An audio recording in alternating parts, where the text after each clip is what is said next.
నేడు మరోసారి ఎన్నికల ప్రచార కమిటీతో జనసేన అధినేత పవన్ కళ్యాణ్ భేటీ కానున్నారు.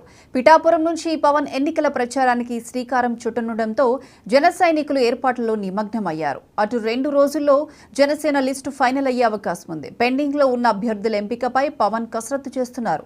అభ్యర్థుల ఎంపిక పూర్తయ్యాక ప్రచారం ప్రారంభించనున్నారు పవన్ కళ్యాణ్.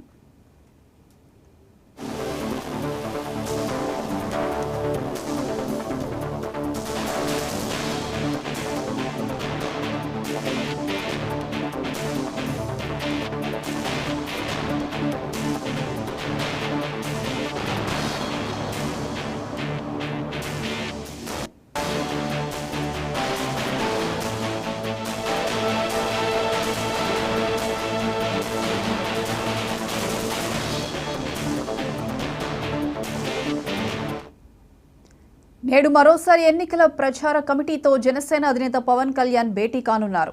పిఠాపురం నుంచి పవన్ ఎన్నికల ప్రచారానికి శ్రీకారం చుట్టనుండటంతో జన సైనికులు ఏర్పాట్లలో నిమగ్నమయ్యారు. అటు 2 రోజుల్లో జనసేన లిస్ట్ ఫైనల్ అయ్యే అవకాశం ఉంది. ఇక పెండింగ్ లో ఉన్న అభ్యర్థుల ఎంపికపై పవన్ కసరత్తు చేస్తున్నారు. అభ్యర్థుల ఎంపిక పూర్తయ్యాక ప్రచారం ప్రారంభించనున్నారు పవన్ కళ్యాణ్.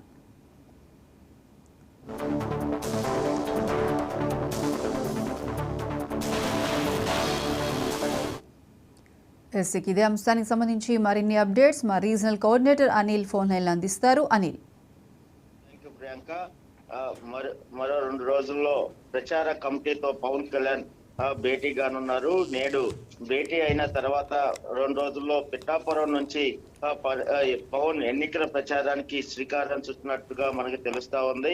అయితే జనసేన అధినేత పవన్ కళ్యాణ్ పిఠాపురం నుంచి ఎన్నికల ప్రచారానికి శ్రీకారం చుట్టిన తర్వాతే రాష్ట్రంలో పలు ప్రాంతాల్లో కూడా ప్రచారం చేసే అవకాశం ఉంది.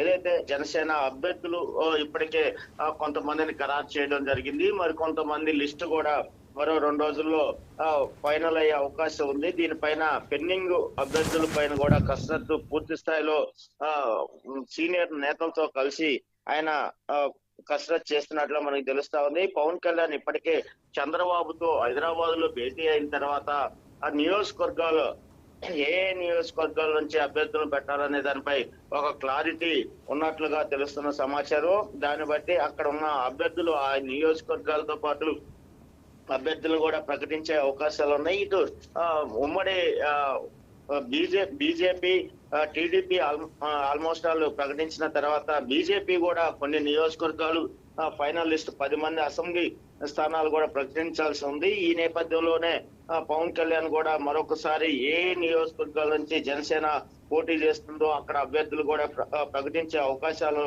ఉన్నాయి. అయితే అభ్యర్థుల ఎంపిక పూర్తి తర్వాత ప్రచారం ప్రారంభిస్తారని పవన్ కూడా ప్రకటించడం జరిగింది. దీంతో పిఠాపురం నుంచే ఆయన ఎన్నికల ప్రచారం చేస్తారని కూడా మనకు తెలుస్తా ఉంది. Right Anil, thank you.